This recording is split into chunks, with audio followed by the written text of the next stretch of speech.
Hey all, and welcome back to There's Danger Here. I'm Leilani, and today I'm going to be talking about an episode that occurs mostly in the 1800s. So let's get started, shall we? Fredericka Weisner was born in approximately 1818 in Prussia, in an area now known as Kassel, Germany. Finding anything from her early life is fairly impossible other than the information that she was Jewish. In 1848-ish, she married Wolf Mandelbaum, and together the pair worked as traveling peddlers, buying and selling livestock, grain, vegetables, and wine grapes for a time. The couple had a daughter, Bertha, called Bessie, in March of 1949. And this time was a time when many others were immigrating to the United States of America for hope of a great life.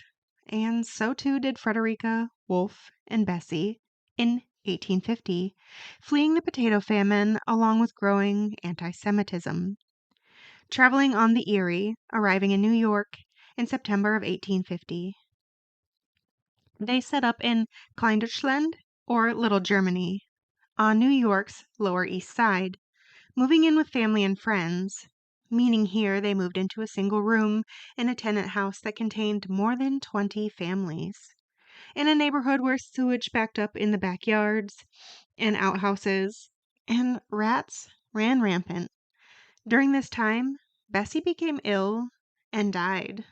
The couple worked hard and managed to move into a large building in the 1860s, where they had two boys and two girls that grew to be healthy. Julius came first, born in October of 1860. Sarah was born in 1862, followed by Gustav in 1864, and finally Anna in 1867.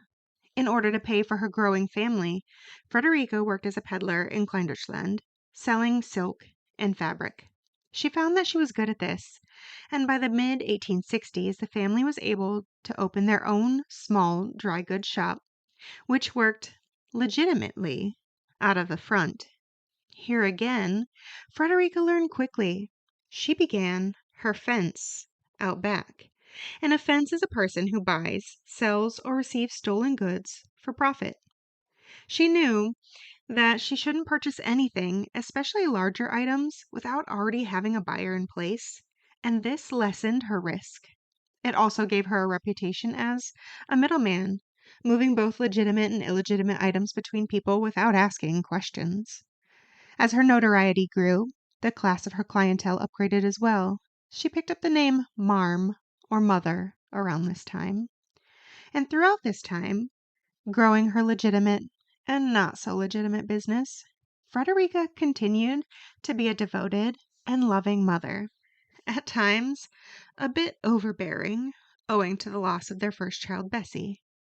She allowed her sons, especially her eldest Julius, to take part in the family business, but her daughters were expressly forbidden. At this time, she did remain in the Lower East Side, a place where she was comfortable and wasn't really in competition with anyone else or really in the eyes of the law. In the beginning, she learned to bribe those in power, starting with Mayor Fernando Wood in 1860. Mayor Wood had originally started out on the straight and narrow in 1854, but quickly realized how much he could financially benefit from crime. He was removed from office in 1857 during an effort by New York State Legislature to rein in corruption, only to be reelected in 1860. Marm also learned not to play politics. She didn't get involved one way or the other, and as such, she was used by both sides of pretty much everything to elicit goods.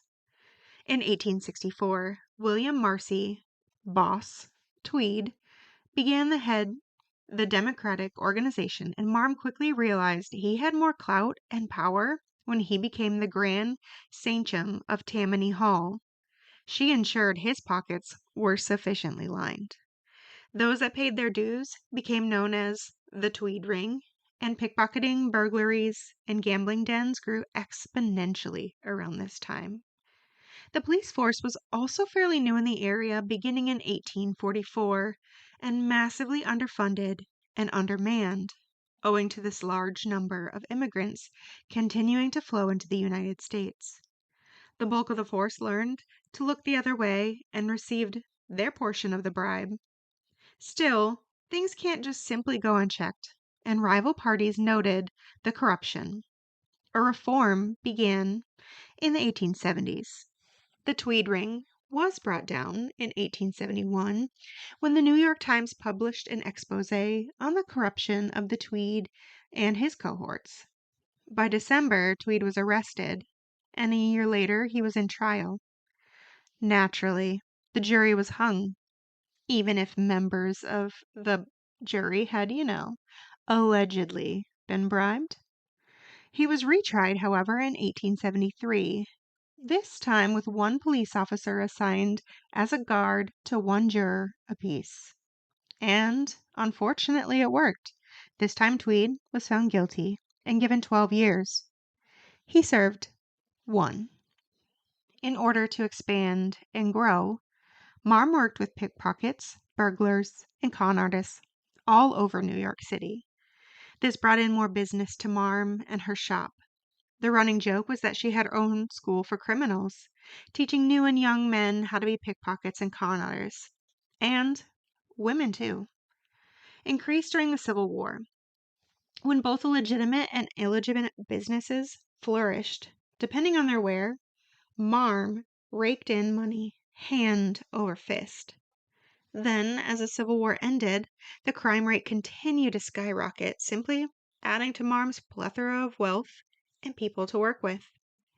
By this point, Marm's criminal network functioned much like a modern organized crime syndicate, with clear rules, coordination, and hierarchy. At the center of the operation was Marm herself, the fence, who financed thefts, purchased stolen goods, and handled distribution. Below her were trusted associates like Sophie Lyons, a skilled pickpocket, and George Leonidas Leslie, a bank robber known for planning complex heists. Each specialized in a particular kind of crime, creating a division of labor that mirrored legitimate business practices. Marm maintained loyalty through financial rewards and social bonds, often hosting lavish dinners where thieves, politicians, and police officers mingled freely. This structure minimized risk. Thieves stayed insulated from law enforcement, and Marm profited without committing theft herself. From a criminological perspective, her network exemplifies enterprise theory, which views organized crime as a rational response to illegal market demand. By organizing crime as a business, Marm blurred the lines between economic entrepreneurship and criminal enterprise, showing how social opportunity and deviance can intertwine. In 1870, however, Wolfe took ill, and it is widely believed he contracted tuberculosis. Marm maintained her business at this time, while continuing to care for her husband. In 1871, the infamous Chicago fire occurred, where 3.3 square miles of Chicago burned on October 8th through the 10th. Approximately 300 people were killed, and over 100,000 people were made homeless. Following the fire, of course, the area was looted. A large portion of that was fenced by Marm. She even built a fake chimney with an open back and a dumbwaiter inside, allowing her to quickly hide and move goods if someone entered her shop for legitimate reasons. In March of 1875, Wolfe died. His death certificate listed him as 51 years old, with the cause of death as encephalitis gravura. Encephalitis is inflammation of the brain, after which Marm mourned for nearly a year, placing fresh flowers on Wolfe's grave daily. Julius, for his part, picked up what his mother had been putting aside. He acted as a store clerk in the storefront, while in the background he managed much of the fence. In 1876, a man named Herman became a widower. Shortly after, he began working for the Mandelbaums. Within a short time, Herman became an integral part of this team. He carried her illegal merchandise, went with Marm almost everywhere, and many sources report he became the only confidant Marm had outside of the family. He, in turn, became her eyes and ears in the streets, making him unliked by others within the business. In 1878, Marm added planning and financing major crimes to her repertoire, including the Manhattan Savings Institution robbery in 1878, in which $3 million was taken. For this, Marm put down $2,500 for modern tools for the burglars, making out with a 50% profit. The profit from this was enticing, and Marm realized she needed to get the best of the best. She brought in an international burglar and safecracker, Max Shinburn, also known as the Baron. He and bank burglar George Leslie made off with $800,000 robbing the Ocean Street Bank in New York City in 1869, to which Marm's cut was once again 50%. Charlie Bullard, a socialite that had squandered his money, was also brought in. On April 30th, 1868, Charlie and Ike Marsh robbed the Merchants Union Express Company for $100,000. So now we're on to train robbing as well. In order to get away with this, pair bribed the train guard, Putnam Brown. Police found Putnam bound and gagged. However, his bindings were awfully loose, and the situation just didn't look right, so he was subsequently arrested. He rolled on the duo, who were arrested as well. But Marm wouldn't let that be. Having one of her own goons in jail, she sent the rest to break them out. Of course, Marm used many other associates to do her bidding. Not all of them pulled off successful robberies, but at this time, nobody was naming her as the financier. She was in thick with the higher class, who used her to get paintings and jewelry and fine silk. She continued to keep out of trouble through bribes. Those who lived in the neighborhood all knew that Marm was involved with the bulk of the crime and illegal activity in the area. But she was kind, and they weren't affected, and so they didn't pay mind to her either. It seemed as though she was untouchable, until she wasn't. Reform was coming, and by 1880s, many of her associates were dead or jailed. By 1881, a civil suit was brought against her by James Scott, a Boston merchant, stating that in January of 1877, robbers stole 26 cashmere shawls from his store on Washington Street. The shawls were worth about $780, along with 2,000 yards of black silk, worth around $4,000, suing her for a total of $6 grand, with the claim that those stolen items ended up in her shop, that she knowingly took them and subsequently sold them for her own profit. In January of 1884, James Scott eventually won his case against her, and Marm was arrested for receiving stolen property, quickly posting her $5,000 bail. That year, in 1884, New York District Attorney Pete Olney, who had been sworn in 3 months prior, decided it was time to take down the largest fence in the area.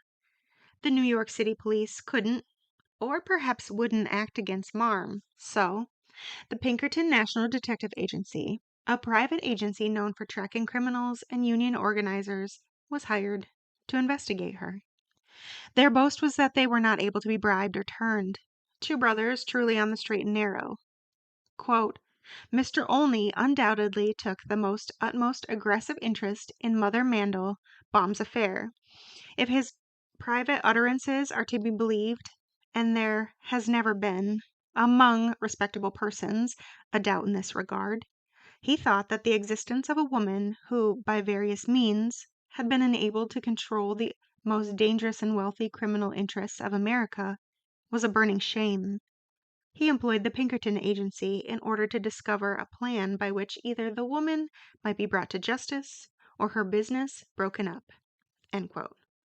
George Washington, Collections of New York Chief of Police in 1887, wrote that. In February 1884, a man entered Marm's shop, introducing himself as Joseph Stein, asking for silk. Originally, she sent him away. He continued to return asking for silk, and she continued to push him away until spring. Marm called on Joseph. When he was in the shop, she brought out several bolts of silk, showing them to him. Julius pointed to one that was marked at the end with the original owner's information. Joseph offered to cut the piece off, but his knife was, of course, too dull when he attempted, and so Marm cut it and handed just that piece to Joseph, telling him to burn it. He left the store, returning a while later, claiming it was done, though he simply had pocketed it for evidence later. A week later, she called him back and attempted to sell Joseph several bolts of silk at an exceedingly inflated price. Joseph flat out refused, telling her what the silk was actually worth, and this, I guess, impressed Marm. She thought that the police wouldn't know such information, and so eventually he was allowed to buy several bolts of silk, and over time bought approximately 12,000 yards from her. By this time, the Pinkerton Agency had enough physical evidence along with witnesses willing to testify. On July 22nd, 1884, the arrest warrant was signed, and Gustav Frank, also known as Joseph Stein, a Pinkerton detective, brought it to Marm's shop in order to arrest her for receiving stolen property. She was indeed arrested for stolen goods. On July 25th, she, Julius, and Herman were bailed out for $15,000. The same day, they were in court for pretrial hearings. The trial was set for December 4th, and sometime between July 25th and December 4th, she fled to Hamilton, Ontario, Canada, taking much of her fortune with her, even with the Pinkerton Agency watching over her pre-trial, under the assumption that she would do exactly as she did, flee. Acting independently, the Hamilton police, upon her arrival, located them, and after a search, the trio were arrested for vagrancy and for allegedly bringing stolen diamonds into the country. However, this charge did not hold up, and they were let go. The New York City jeweler, you see, who had claimed the diamonds were stolen, traveled out to Hamilton for the hearing, but couldn't positively identify them. Within a few days, Marm, Julius, and Herman were released.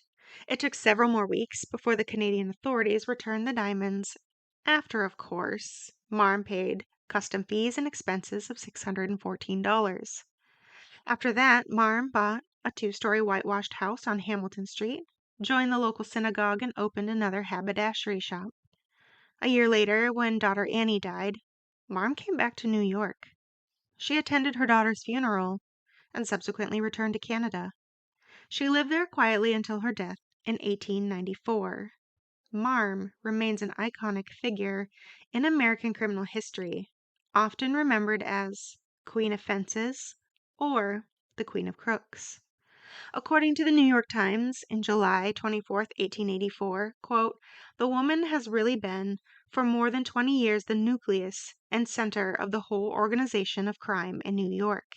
She is believed to have furnished the capital without which extensive enterprises, even the theft, cannot be carried on.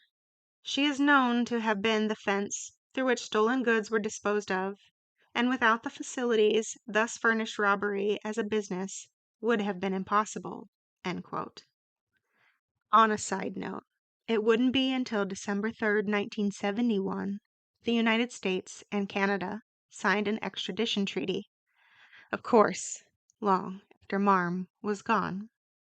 And now I know this isn't my normal story of murder and mayhem, but again, we've had some pretty heavy cases recently, and I thought this falls in line. It is true crime, and it is pretty unbelievable that one of the biggest fences in the U.S. at this time was a woman.